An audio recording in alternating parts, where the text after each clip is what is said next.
So a couple of things I'd like to talk about.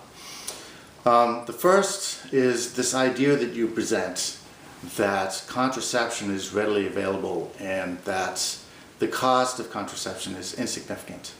I find myself in disagreement.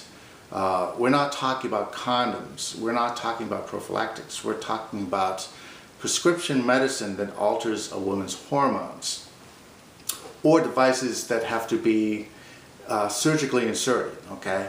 So birth control pills, let's say the least expensive option of the medical procedures. Planned Parenthood themselves say it costs anywhere from $15 to $50 a month for birth control pills, okay?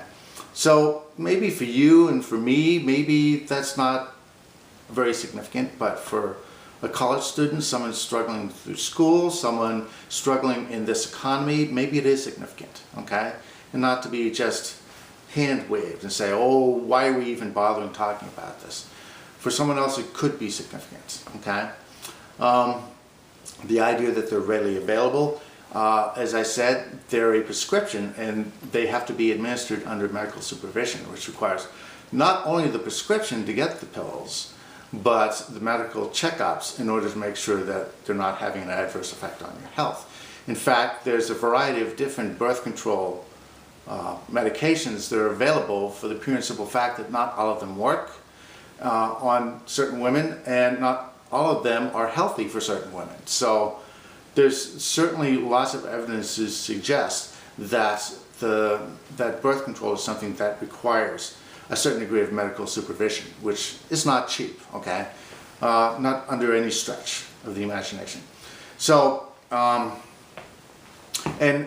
the second point I want to make is you seem to point to Planned Parenthood as this thing that's magically going to solve all these people's problems, okay? That Planned Parenthood is where these people should go for cheap birth control. Well, unless you've been hiding under a rock lately, you'll know that Planned Parenthood has been on an orchestrated attack from the right.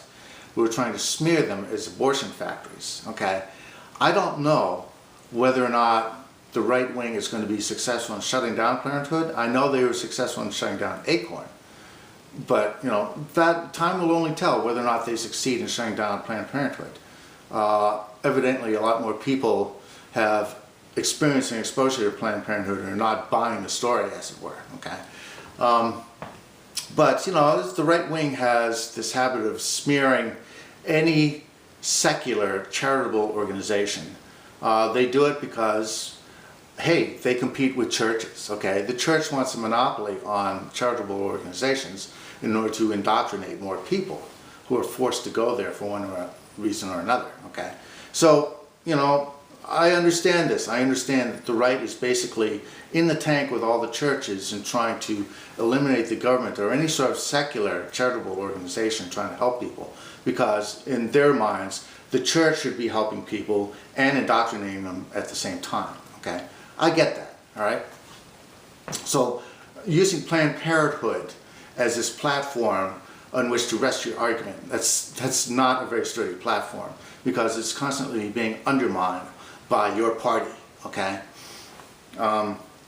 And I guess third of all, just a remark about Rush Limbaugh. You know, he who lives by the sword dies by the sword. Rush Limbaugh does not exercise free speech.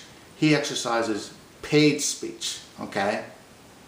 And if he loses sponsors because of the shit he says, that's just too bad for him, okay? The boycott and everything else, you know, if people want to sponsor that kind of misogynistic bastard, you know, go ahead, let them, you know. But I think you'll find that people are starting to wake up that this misogynistic stance of your leading spokesman is not going to win over women, not anytime in the near future. So, you know, that's politics. That's politics. And if he's silenced forever, I would not miss it. I would not miss it. Consign him to, maybe you'll get a show on HBO, as if they would ever go for anything that stupid, okay? So, as if any of Russia's listeners could afford HBO. So that's all I'm going to say for now. Thanks for watching.